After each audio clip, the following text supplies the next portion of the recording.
winning one presidential election does not guarantee you will win the next. You know that. I know that. What you have to do is maintain the constituency that won for you the first time and, if possible, expand it, which brings us to something the Biden White House is concerned about, that core constituency from 2020. Specifically for this conversation, African Americans. To help us understand this a bit better, CBS News political contributor Ashley Etienne joins us now.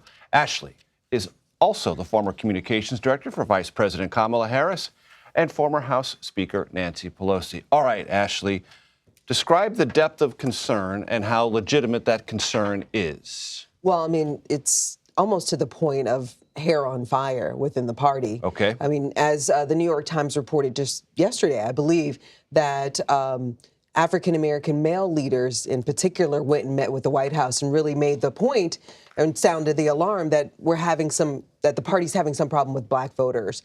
There's poll after poll that's showing that upwards of 22% of African-Americans are saying in key battleground states that they're willing to not support President Biden. There's never been a Democrat that's ever won an election, specifically the White House, with less than 80% of the African-American vote. So as you can imagine, this is incredibly alarming. The other thing that makes it, I would say, a major concern for the party is that the trend is moving in the wrong direction. African-Americans are starting to support the Republican Party in higher numbers, 6% in 2016, 8% in 2020. So there's some big concerns about how the party is really responding and engaging African-American voters, specifically African-American men. Does the data suggest apathy or absolute opposition to President Biden?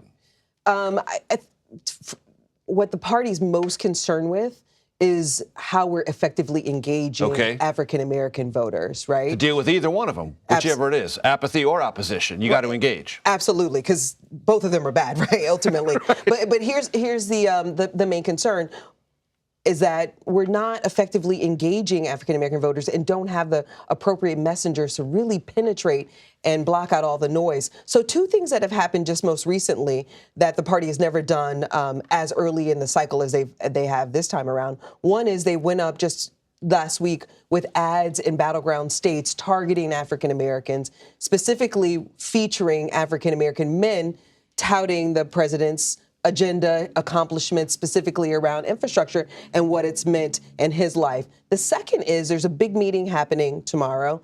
The Democratic campaign committees from the DNC to the D-Trib to the Meaning DSCC, House, Senate, National Party, all of them above, are bringing together Black operatives from field to media to messaging to talk about the lessons learned from the last two cycles and how we're effectively engaging the African-American community. And I will say, just based on my experience with the campaign, I think the top takeaway is that we were found very flat-footed as it relates to responding and combating disinformation.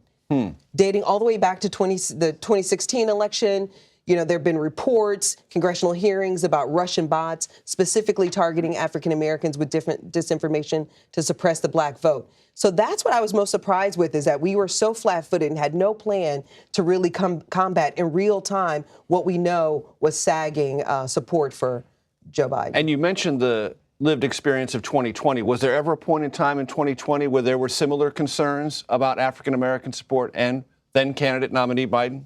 Absolutely. And you addressed them, or they were addressed or dealt with?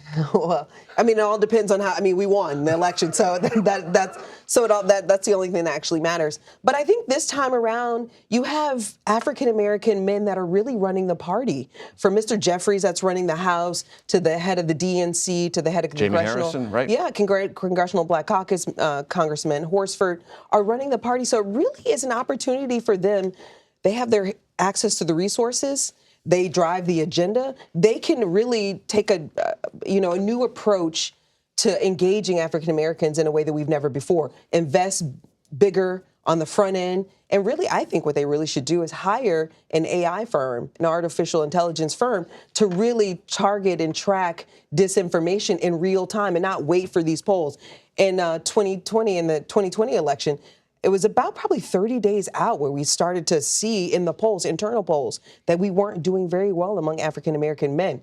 But we had no way of combating this disinformation. So if the campaign is any kind of smart this time around, and if the African Americans and the leaders are concerned about this, I think the one thing they should do is hire an AI firm to actually target this disinformation and combat it effectively. A phrase to keep in mind, ladies and gentlemen, if the campaign is any kind of smart. Ashley Etienne, thank you so much.